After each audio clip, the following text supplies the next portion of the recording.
Hi guys, അപ്പോൾ ഞങ്ങൾ ഇന്ന് പോകുന്നത് എൻ്റെ ഏറ്റവും ഫേവറേറ്റ് ആയിട്ടുള്ളൊരു സ്ഥലത്തോട്ടാണ് കേട്ടോ. വേറെ ഒന്നുമല്ല, ഗുരുവായൂർ അമ്പലത്തിലോട്ടാണ്. അപ്പോൾ ഗുരുവായൂർ അമ്പലത്തിൽ പോകുമ്പോൾ നമുക്ക് കിട്ടുന്ന ആ പോസിറ്റിവിറ്റിയും അതൊന്നും വേറെ എവിടെയും പോയാലും കിട്ടുമെന്ന് എനിക്ക് തോന്നുന്നില്ല. അങ്ങനെ ഇപ്പോൾ ഞങ്ങളെല്ലാം 3 പേരും കൂടി, ഞാനും സാത്തും സുജിയും കൂടി ഗുരുവായൂർ അമ്പലത്തിൽ പോവാണ്. അപ്പോൾ അവിടെ എത്തി ഞങ്ങൾ കാറൊക്കെ പാർക്ക് ചെയ്ത് നടന്നുകൊണ്ടിരിക്കുകയാണ്.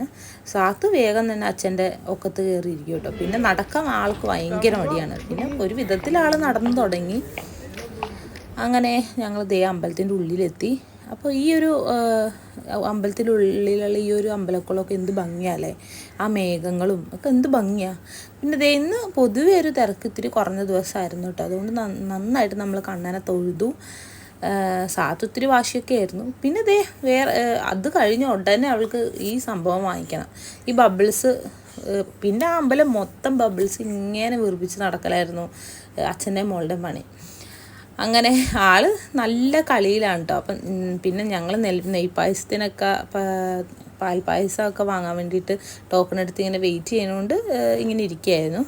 അതിനുശേഷം പിന്നെ അമ്പലത്തിൽ എത്തിക്കഴിഞ്ഞാൽ പിന്നെ ഒരു മുല്ലപ്പൂ വാങ്ങാണ്ട് ഒരു രക്ഷയില്ല. അങ്ങനെ മുല്ലപ്പൂവൊക്കെ ചൂടി കണ്ണ നന്നായി തൊഴുത് പിന്നെ ഈവനിങ് കുറച്ച് കഴിഞ്ഞപ്പോൾ ആളുകളൊക്കെ ഇങ്ങനെ കൂടുതൽ വരാൻ തുടങ്ങി കേട്ടോ.